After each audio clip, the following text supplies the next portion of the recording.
molim te, priznaj sad, ko je bolji pecoroš?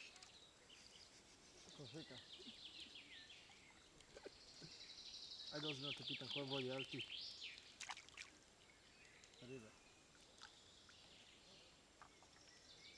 Koji pripremaš se, baš to, nemam pojma.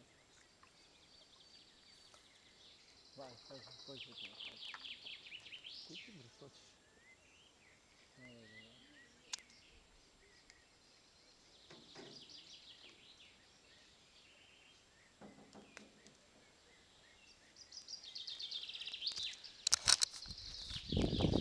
Evo ovako ljudi, Faco je malo pre priznao da sam ja bolji pecoroš od njega. Ali mi želimo to da čujemo i bez kamere. sa kamerom. Bez... Ajde recite gospodine, ko je bolji pecoroš od nas dvoje? Čekaj, mi ga sam. Ajde, pogledaj sad ko je bolji pecoroš, pogledaj. Vidi, o! Šta je bre ovo? Samo to i peca cijela peša, jevi ga. Ovo je nije peš bre, bandar. Ajde. Faco, priznaj ko je bolji pecoroš. Ajde, mani me da Pa priznaj pa ću te manim. A što ti ne upecam taj aparat?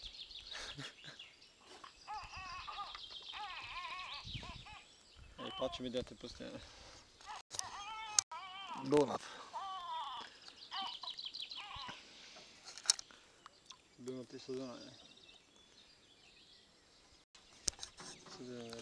Evo, da vam pokažem moje ribe. Marija Lek. Vidi, Gdje je narežan? to su ti moje ribe.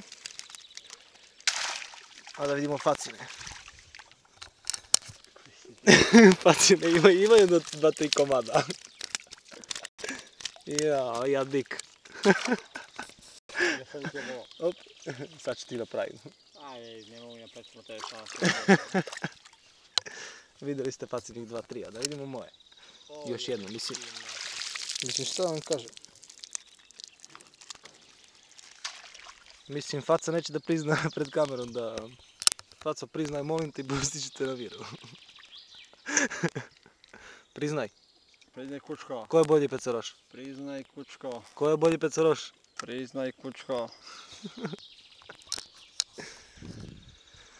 Čekajte. Ajde, to je to. Ajde, stvarno gasi, to će penčala.